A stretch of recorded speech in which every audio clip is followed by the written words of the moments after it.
Hello, I'm Locke Meredith, and I'd like to invite you to join me on the next Legal Lines. We're very pleased to have on the show as our guest our United States Senator, David Vitter.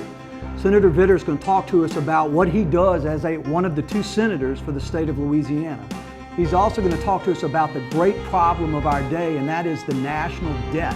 It's over $14 trillion, and he's going to tell us what he thinks needs to be done to solve that problem. He's also going to talk to us about some proposals he's made in immigration and many other things. So join us on the next Legal Lines with our United States Senator, David Vitter.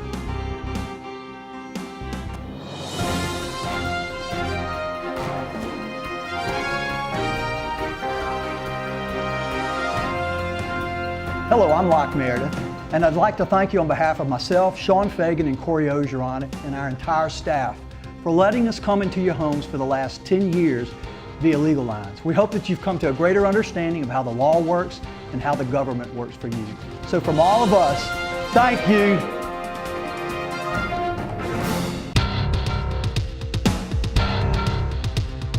Hello, I'm Locke Meredith, and I'm very pleased to have on the show today our United States Senator, Senator David Vitter. Hey Locke, great to be with you. Thanks so for much. The invite. Well, thanks for coming back. Sure. I really appreciate it, and I think it's extremely helpful to everybody who Well, I appreciate the invite. Fortunate to hear you. First of all, we just went through Memorial Day, and I know you're on the Senate Committee for Armed Forces, Yeah. and I tell you what, our military families and the service folks just make such huge Yeah, we always need to remember them. I mean, we're at war now in multiple places around the globe, so we always need to remember all of our veterans and our service members' families. Nice thing is we saw recently with the Osama bin Laden attack how professional, how well trained, how committed and brave they are. And that was just a glimpse into what is really true throughout the armed forces. So that was impressive. I actually saw where there was an attempt to give the military, what, a 25% pay raise? How is that going? I forget the percentage, but it's a significant pay raise. We need to not only honor them in thanks and words, but also deeds with Absolutely. The right benefits and the right pay, and the whole country will support that. And that doesn't mean just when they're over there, that means when they get back over Absolutely. here, because the sacrifices they make and the consequences on family and relationships. Yeah, and it is a whole family's sacrifice. That's right. So we need to support the family here as well. Well, I appreciate your service on the committee, and certainly support those folks. Yeah. Let's kind of educate the folks real fast. Yeah. You know, you're one of two senators that Louisiana has. Every state has two senators. Right. Then they have the House, and they have Congress folks based on population. Right. Now, let's see, we used to have 7, and yeah, right now we have 7 U.S. congressmen from Louisiana, but because of the recent census and redistricting, we're going to go down to 6 in the next election. Unfortunately, relative to the rest of the country, we lost population, so we'll go from 7 to 6. Of course, the Senate is set, as you said, 2 per state, so Mary Landrieu and I serve in the Senate. So we have a little less influence or impact in the House, but equivalent impact as to all the other states, 49 states. And explain to the folks that in the House it's a majority vote, but in the Senate pretty much needs 60 of the 100 senators. Yeah, the rules are very different. In the House it's pure majority rule. If you have a functioning majority of 1, you can really pass anything you want. In the Senate it's very different. A lot of things have to be done by unanimous consent, so a lot of things are really moved and done with everyone agreeing to it. Those controversial measures that come up, almost all of those require 60 votes, a supermajority. That's because of the tradition of filibustering in the Senate, so any individual senator can hold things up, and the only way you break that logjam is through 60 votes. So as a practical matter, almost anything in the Senate takes 60 votes. And the bottom line is your job is to go is the representative, one of the 2 representatives in the Senate for the state of Louisiana in the federal government. We got state government, but you're dealing with the federal government. Right. And the bottom line is I had Dan Claytor, one of our state senators here in Louisiana, and he had told me that we receive 40% of the state's revenues come from the federal government. So part of your job, I guess, is to get some of that here. Yes, unfortunately, along with that money are plenty of strings attached. Exactly. I'm sure Dan talked about that as well. I'd much prefer for that money to stay here to never make the round trip to Washington and back. It's a very expensive round trip, and it comes back with a lot of strings attached. So I'd much prefer it to stay here and put more responsibility in state government. Well, and we're saying the federal government gives the state that money. That's money the federal government receives it's from us. That's our money. As our taxes. Not the federal That's government's money, it's our money as taxpayers. So we give it to them without restrictions, and they send it back to us with restrictions. Right. It's an interesting system. Yeah. And so on the federal level, the individual senators' powers are basically belonging to caucuses, which are, I guess, a group of senators?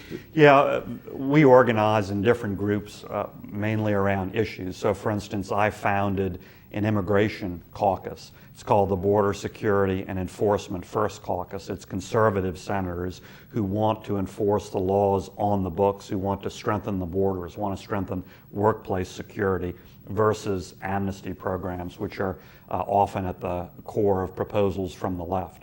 So often we organize in informal groups like that built around different issues. On the more formal side, we organize as a Senate through committees, standing committees.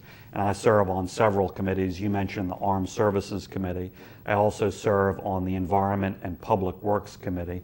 That's important to Louisiana because it covers all environmental issues, but also Corps of Engineers activity, which is very important. Big deal going on right to now us. with the flood, for Yeah, sure. absolutely. Also serve with Senator Landrieu on the Small Business Committee and also on the Banking Committee. And David, it's important that we point out to the folks that your education is in economics from Yes. some very prestigious schools. Some of it, and that is coming in handy. Unfortunately, right now, we face enormous economic challenges, starting with the spending and debt challenge. So that background has been useful for me. Well, and you didn't say it, but you graduated with honors from Harvard and then went to Oxford in England for additional education. I didn't say it because I don't want to ruin my political future here in And a Rhodes Scholar. Louisiana. Bottom line is you're a bright guy and you've been educated in economics. And I it's try. a good time to have you up there with what we're appreciate dealing it. with. And then I guess the other power that the individual senator has, as you mentioned previously, the filibuster. Right. And then you can put on a hold, like what you're doing with the Interior Secretary Salazar's salary? Right. Yeah, because of the filibuster rule in the Senate, that really means any individual senator can threaten a filibuster, threaten to hold up movement on legislation and require the full Senate to go through all of the procedural hurdles. In the Senate, the most important currency is really time, specifically floor time. So that threat to make the Senate go through all those procedural hurdles would eat up a lot of time. And so you can really use that threat to ask your colleagues to consider a proposal or to help you with a matter. I recently did this with regard to a pay raise proposal of the Interior Secretary Ken Salazar because I thought that was really out of bounds. His policies right now are strangling us off the coast in terms of energy production in the Gulf. And when his policies and the Obama administration policies are directly putting Gulf energy workers out of work every day, I thought it was just completely inappropriate for us to consider any pay raise of his. Well, and the bottom line is, explain to the folks how this permit moratorium, there was a moratorium on any drilling, and then bottom line, there was no permits being issued even after the moratorium was lifted. Explain that to the folks. Yeah, after the BP disaster, President Obama established a full formal moratorium on drilling in the Gulf. Now, after a few months, last October, he lifted the formal moratorium. But as we know here in Louisiana, that didn't solve the problem. There was a continuing de facto moratorium, a permit logjam, because his administration simply has not been issuing permits on a regular basis. So it's really a continuing de facto moratorium, a logjam that has still shut down much of Gulf energy production. And so you'd said a certain amount of permits that needed to be issued, as I understood, and they're getting in that range now? Yeah, before the formal moratorium, the federal government would issue about 6 new deepwater exploratory permits per month. Since then, that's slowed to a trickle. There's only been 1 brand new deepwater exploratory permit in 6 months. So we need to get back in business and put Louisianians back to work. All right, well, let's continue this on the next segment. This is Locke Meredith with our United States Senator David Vitter. We'll be right back.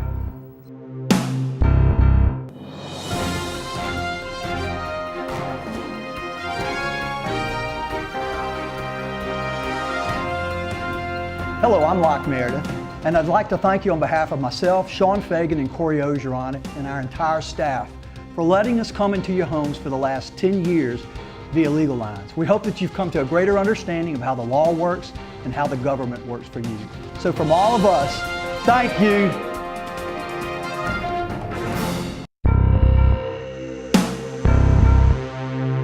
Welcome back to Legal Lines. I'm Locke Meredith, and again, very pleased to have on the show today our United States Senator David Vitter. Again, David, thanks for coming in again. Thanks, Locke. Good to be with you. Well, let's kind of shift gears and talk about the economy, because obviously that's what is the main concern for the vast majority of folks. A lot of people are suffering, and the economy, frankly, it seems like is just in the toilet. Yeah, you know, this has been the most significant recession since the Great Depression.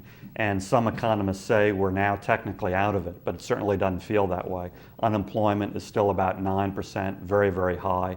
Really, when you look at people who stop looking for work or who are underemployed, that total figure is far higher. Yeah, I'm here between 15 and 20%. Right. It's a very, very slow economy. I mean, think about that. That's 1 out of every 5 folks doesn't have a job or is underemployed or just quit. Yeah. Here in Louisiana, we had been doing significantly better than the national average, but unfortunately this shutdown of the Gulf of Mexico is really beginning to change that, and we're merging with the national average. So the economy, you know, I'm reading, you know, it's putting along and it feels like it might speed up, the engine might speed up a little bit and then it comes back down.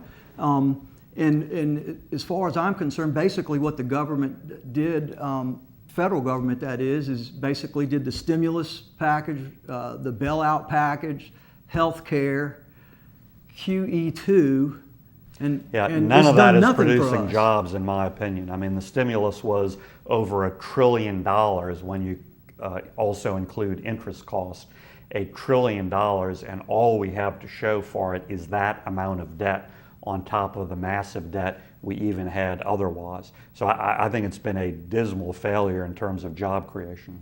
Well, and let's explain to folks the QE2 concept, because you know it's a technical economic term, but explain to them, to me, I envision, I'm hearing dollars gone down 20%. It's basically like a tax on every human being that holds a dollar bill. It is, and our whole fiscal policy is going to be more of the same. You know, economists agree if we don't do something about our spending and debt issue, it's not a question of if, just a question of when that's going to lead to serious inflation and serious devaluation of the dollar.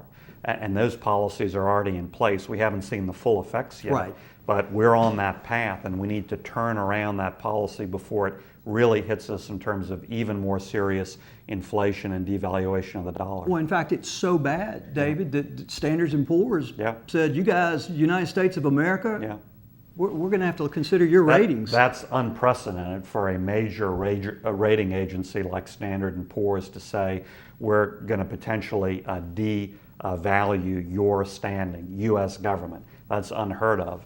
And people around the world are taking note of that. The question is the federal government going to take note? Because you indicated inflation is going to go up, and Standards & Poor's is saying U.S. federal government, you guys don't look too creditworthy. All of that translates into higher interest rates for not only the government to borrow money, but for us as individuals. Right. And all of that is coming to a head in Washington over this debate over the debt limit. In about a month and a half time, we're going to come on a deadline, and President Obama wants us to increase the debt limit, the statutory limit in law beyond which the federal government cannot borrow more money. It's already over $14 trillion. Conservatives like me are saying, wait a minute, the problem is not the debt limit, the underlying problem is spending and debt. So let's focus on the underlying problem. Let's do something about spending and debt and not just talk about the debt limit. You know, to me, it's like having a cousin who has a credit card problem, and he comes to you and says, I have the solution. You just have to help me get a higher credit card limit or a second card. Well, that's not a solution. The solution is to deal with his spending and debt. Yeah, I'm baffled by the whole concept of having a credit card with a limit that I can raise anytime I want to. That's basically what it is. Yeah, it is. And in fact, as I understand it, you're a proponent of a constitutional amendment to deal with this situation. Explain that. You know, most states, including Louisiana, balance their budgets on an ongoing basis. And the main reason they do is because they have to. They're constitutionally required under the state constitution to do that. It's enforced discipline. We need that same straitjacket, that same enforced discipline on Congress. And that's why I support a strong, balanced budget amendment to the U.S. Constitution. Well, and in my readings, what I'm reading is revenues, tax revenues, about 2.2 billion. Right. Trillion? Billion. Trillion. Okay, and we're spending 3.5. Right. And so we're having to borrow the difference. Right. So that means of every dollar of federal government spending, over 40 cents is borrowed money. Over 40 cents. What it also means is for every man, woman, and child in the country, we have an accumulated debt of $45,000 per head. If you just count taxpayers, federal income taxpayers, it's over $128,000 per head, and it's getting worse. We need to reverse this, turn the corner in terms of this fiscal situation. And I read that that number increased by 17,000 per individual Right. just since President Obama has Last taken. 2 years. It's Yeah. incredible how much. I don't think people understand how much money Yeah. has been spent by the federal government in the last few years. It's just unbelievable. It was very bad 2 years ago, and that was built up over several years in a bipartisan That's way. right. Both Unfortunately. Republicans and Democrats. Republicans and Democrats absolutely both contributed to it. But in the last 2 years, we took this problem and increased it by another 50%, from $30,000 per person to over $45,000 per person. And if we stay on this path, it blows up exponentially in the next 10 years. So we've identified the problem. This Yeah. debt problem, this government spending is going to destroy our nation if we don't do something with it. So what do we do? Well, we need spending restraint, and that's what this fight over the debt limit is all about. Again, conservatives like me are saying we're not going to even consider that debt limit issue unless we address the underlying problem, which is the spending and the debt. There's a negotiation going on now with the White House. The question is it going to yield something meaningful so we really begin to turn the corner? You know, like I don't think people in the real world and in the markets expect us to solve the entire problem overnight, expect us to balance the budget in a year.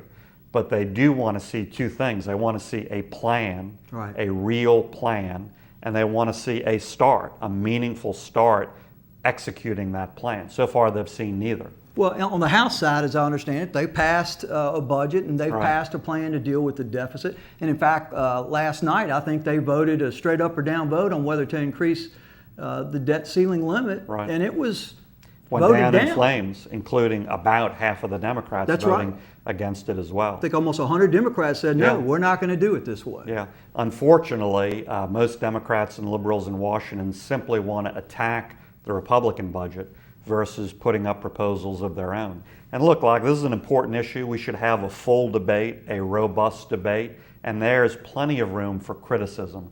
But to really earn a ticket to that debate, you should have to put forward a proposal of your own and not just attack the other guy. And the Senate hasn't put forth any type of, no No. budget, no proposals, nothing. Harry Reid isn't even attempting to pass a budget through the Senate. It's All right, very well, disappointing. let's talk about what you think needs to be done on the next segment. This is Locke Meredith with our United States Senator David Vitter. We'll be right back.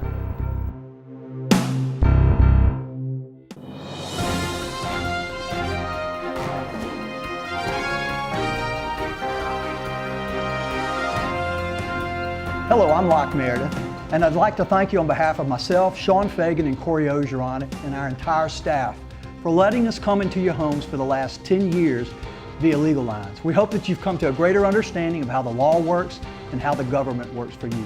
So from all of us, thank you.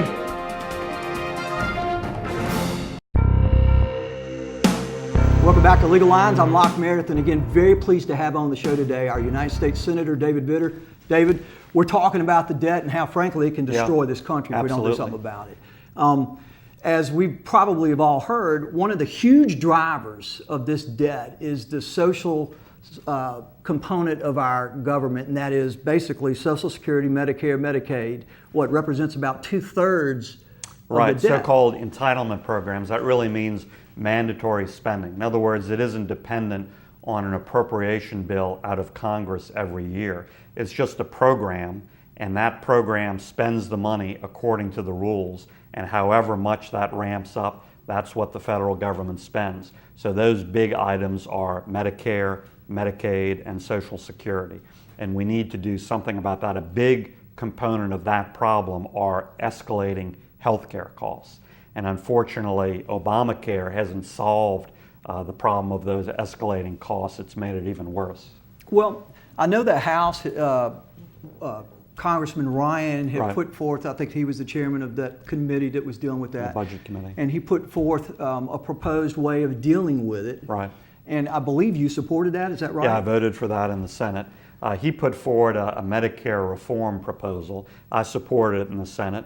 We need to have a robust debate about it. As I said, there's plenty of room for criticism and other ideas. But again, I think people need to come to the table with proposals, with ideas, not just shooting at the other guy. So we can't just ignore the problem and No. stick our head in the sand like an ostrich. The only certainty is that if we stay on the path we're on, Medicare will end as we know it. It will obliterate Medicare. It will obliterate programs eventually 'Cause there's like no money Social to Security. spend. So if we want to truly save those programs, which I certainly want to do, we need to reform them, and the sooner we start, the better. It's just like your own retirement security. If you put a plan in place when you're 25 or 30, you're going to be in decent shape. If you wait to do that until you're 59 or 60, it's a lot tougher, and there are going to be a lot more sacrifices that you need to make. Well, the complaints that I hear from folks about that particular proposal is their concern, particularly the older folks, is, hey, I've paid into this my whole working Right. life, and I'm going to get screwed at the end of this process, and I'm not going to get what I was told I'm going to get. Well, the first element of Paul Ryan's plan, which I agree with, which I think should be the first element of any proposal, is that current retirees and those folks about to retire, say 55 and older, aren't going to be affected. They're going to operate under the old rules. They're not going to be cut in any way, shape, or form. And that's fair. People who live their whole lives based on that existing rule book, the rug shouldn't be pulled out from under them at the very end. So we should protect retirees, those about to retire. That's what the Ryan plan does. I think that's what any reform proposal should start with. And then the other component or big component of his plan was to kind of change the way payments are made or the product is provided. Yeah, it really goes to more of a market approach, rather than So just there's competition. bring competition into the program, give people more choice. This was done on a limited basis with regard to Medicare Part D. That's the prescription drug plan. Now that plan isn't perfect, but because of that element of competition, two things are true. People have significant choice, Right. and the costs have actually come down far lower than what was originally projected. Let's talk about your proposal. I call it the 3D Act, Yeah. or proposal. Explain to the folks what it is. Yeah, that's a bill I introduced in the Senate with 28 other senators. And 3D stands for domestic jobs, domestic energy, and deficit reduction. And it would open up access to our domestic energy resources, and in the process create great jobs and bring in more revenue to the federal government to lower the deficit. Which I thought was great. It's I was reading that, and I didn't know this, that the revenues generated by the energy production is only second to income taxes. Yeah, it's the a big biggest deal. source of revenue to the federal government after only the personal income tax. So it's a major way we can actually grow revenue without simply increasing rates and lower the deficit. So in essence, we're paying ourselves money instead of sending it to the Middle East to buy oil. We buy the oil from ourselves and we get the revenues from it. That's exactly sense. right. In one fell swoop, we increase our energy independence, we grow good jobs right here at home, and we lower the deficit. You know, a big part of the debate over this deficit situation is, well, don't you need more taxes and more revenue? My response is absolutely. But I want to get more revenue by growing the economy, Right. not just by increasing rates on folks. Because you and there's can't- a big difference. Because you can't solve the debt problem if you took 100% of No. everybody's money. It's not going to solve the Right, problem. We got to grow, make the pie bigger. Correct. Is the bottom line. You're right. You can tax rich folks at 100%. That's not going to solve the deficit problem. Obviously, even if it did, that would be a one-year solution. Right. Because it wouldn't be around the next year and you wouldn't get any revenue. Well, let's talk about the immigration issues, because you're chairman of a caucus that deals with that, and you've got two proposals on that. Explain to the folks what that's about. I firmly believe that we need to start on the immigration issue by enforcing the laws on the books, by beefing up security at the borders, and just as importantly, and this is often forgotten, by bringing real enforcement to the workplace, because most of the folks coming into our country illegally are doing it to get jobs. So I think we need to start there, and I have proposals to do just that. One of the proposals is to end the practice in this country of so-called birthright citizenship. Right now, any child born in this country, even of two parents who are here illegally, automatically becomes a U.S. citizen. And that serves as a magnet to attract more and more illegal crossings, Well, you illegal can't blame activity. them. No. I mean, it's kind of like waving a flag. saying, And I "Come don't on." think these folks coming from Mexico and other countries are bad people or evil people. Absolutely not. They're desperate people. They're people who, just like us, want a better life for their children. I blame us for putting this system in place and encouraging more of that activity. And in fact, it's the basis for granting citizenship is just an interpretation by the Supreme Court of the 14th Amendment, which a lot of folks say is just wrong. Yes, and actually has never gotten to the Supreme Court. I believe Congress absolutely has the authority to change this birthright citizenship rule. So your proposal is to do what with these babies? Require what? It simply says that it's ridiculous. There's a child credit. There is not appropriate enforcement. So we're spending $2.5 billion a year giving out checks, taxpayer checks, to illegals. So You're involved in going to a lot of places during the flood of the Mississippi River. about